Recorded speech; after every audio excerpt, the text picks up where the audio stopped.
Love మీ cinema ఎలా ఉందనేది ఈ వీడియోలో తెలుసుకుందాం ఫ్రెండ్స్. ఇలాంటి ఎర్లీ మూవీ రివ్యూస్, లీక్ అయ్యే మూవీ స్టోరీస్, అలాగే మూవీ అప్డేట్స్ కోసం మన ఛానల్కి సబ్స్క్రైబ్ అయిపోయి ఈ వీడియోని ఒక లైక్ చేయండి. ఇంకా ఓపెన్ చేస్తే లవ్ మీ సినిమా ఎలా ఉందనేది ఒక ముక్కలో చెప్పాలంటే ఇంట్రెస్టింగ్ స్టోరీ లైన్ ఉంది. కాకపోతే ఆల్మోస్ట్ 70% సినిమా చాలా చోట్ల చిరాకు తెప్పించింది. సింపుల్గా చెప్పాలంటే ఇంతే. ఇంకా డీటెయిల్ రివ్యూ గురించి మాట్లాడుకోవాలంటే first of all story plot గురించి నేను కొత్తగా చెప్పేదేముంది.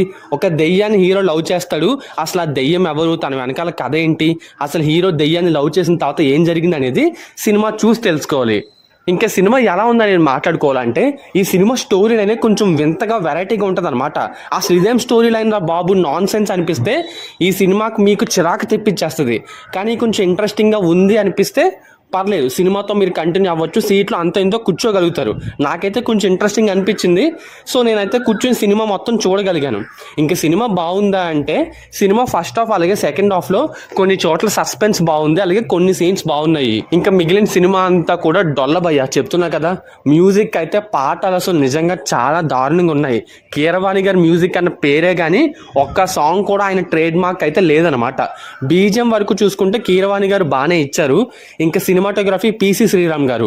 అసలు సినిమా అంత బాగా లేకపోయినా చూడగలిగామంటే ఆయన విజువల్స్ వల్ల అని చెప్పొచ్చు. ఇంకా ఎడిటింగ్ గురించి చెప్పాలంటే సినిమా చాలా చోట్ల మనకి బోర్ కొట్టిస్తూ అరే ఏంట్రా ఇది అనిపిస్తుంది అనమాట. చాలా సీన్స్లో ఆ సీన్స్ కొంచెం ట్రిమ్ చేసి ఇంకొంచెం తక్కువ వెర్షన్ వదులుంటే బాగుండేది. ఇంకా ప్రొడక్షన్ వాల్యూస్ అయితే పర్వాలేదు, ఎందుకంటే ఒక ఇంత చిన్న హీరోకి ఎక్కువ బడ్జెట్ ఖర్చు పెట్టి తీసినట్టు తెలుస్తుంది. ఈ సినిమా ప్లస్ పాయింట్ అలాగే మైనస్ పాయింట్ స్టోరీ అని చెప్పొచ్చు. ప్లస్ పాయింట్ అంటే ఇది రొటీన్ రొట్ట స్టోరీ కాదు, కొంచెం ఇంట్రెస్టింగ్ స్టోరీ అనేది తీసుకున్నారు. కాకపోతే దాన్ని ఎగ్జిక్యూట్ చేసిన విధానమే సరిగ్గా లేదనమాట. స్టోరీ ఒకటే బాగుంటే సరిపోదు కదా. దాన్ని 2 గంటల పాటు సినిమాగా తీద్దాం అనుకున్నప్పుడు 2 గంటల పాటు ఇంట్రెస్టింగ్గా ఉండేలా చేయగలిగారు. కానీ ఆ స్క్రీన్ ప్లే లేదు, ఇంట్రెస్టింగ్గా ఉండే స్క్రీన్ ప్లే అయితే లేదు. అదే చాలా దారుణంగా ఉండడం వల్ల సినిమా అయితే బిలో యావరేజ్గా మిగిలిపోయింది. సినిమాకి నా రేటింగ్ వచ్చేసి 1.5 మాత్రమే. ఖచ్చితంగా థియేటర్లో చూసి తీరాల్సిన సినిమా అయితే కాదు భయ్య. ఓటీటీలో వచ్చినప్పుడు ఒక లుక్ చేసుకోవచ్చు. ఆల్రెడీ ఈ మూవీ హీరో ఆశిష్ చెప్పాడు, థియేటర్ని ఓపెన్ చేయించే సినిమా అని. అంత రేంజ్ అయితే కాదు, చెప్తున్నా కదా.